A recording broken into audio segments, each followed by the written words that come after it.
ज्या VSR कंपनीच्या विमानातून प्रवास करत असताना अजित पवार यांचा अपघाती मृत्यू झाला, त्याच कंपनीची विमानं अद्यापही महाराष्ट्र सरकारच्या सेवेत आहेत आणि याच VSR कंपनीच्या विमानातून आज मुख्यमंत्री तसंच उपमुख्यमंत्री सुनेत्रा अजित पवार यांनी प्रवास केलाय।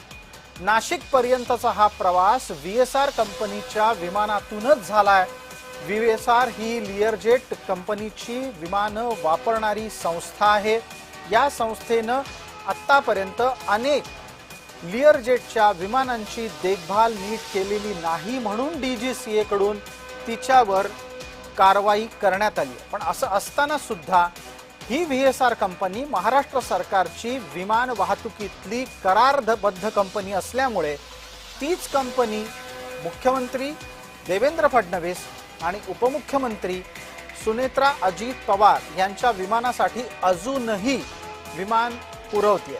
दुसऱ्या बाजूला अशा प्रकारची विमानं शिवसेनेचा कोणताही नेता वापरणार नाही हे एकनाथ शिंदेंनी घोषित केलं।